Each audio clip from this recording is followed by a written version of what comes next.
Once you have defined the social media strategy, and once you understand who are the main target groups you have to target, what are the needs of your target groups, you can define the zones of social media. There are 4 zones which can be covered.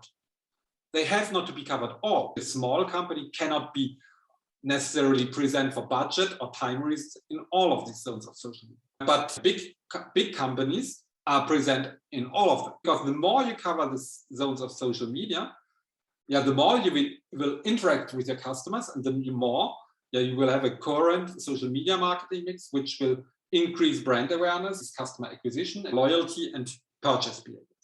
And it depends also on the positioning. For education, for the DBA, Doctor of Business Administration, social entertainment does not make sense. So it makes sense to have a social community who is talking about the DBA, who is sharing information. It does not make sense to make games.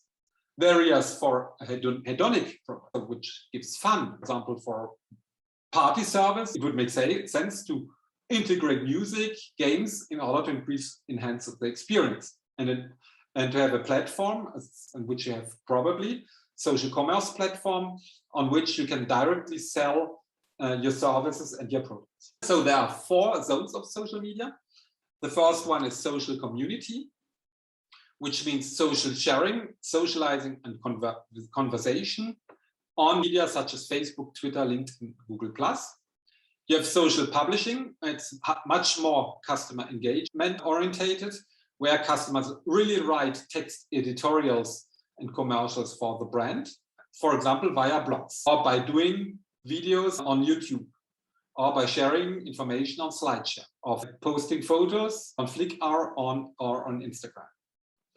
You have social entertainment, which means that people are interacting and sharing and playing. So, for example, Second Life or Pokemon Go, right? Brands integrate these games in order to do gamification, in order to increase a pleasurable, enjoyable experience through games, but it might be also through music or arts.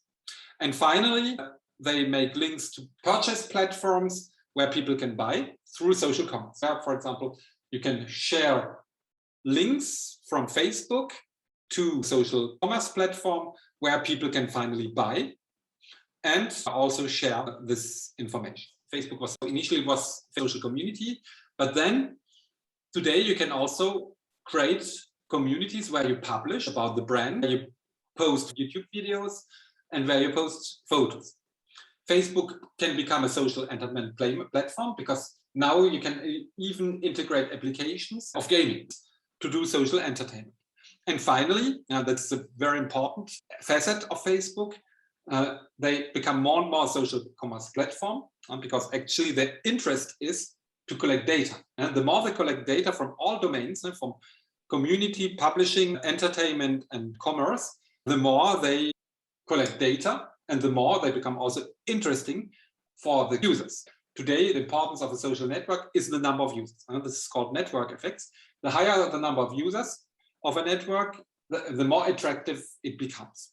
And that is why giving a lot of different applications and usage possibilities increases the number of users and increases attractivity.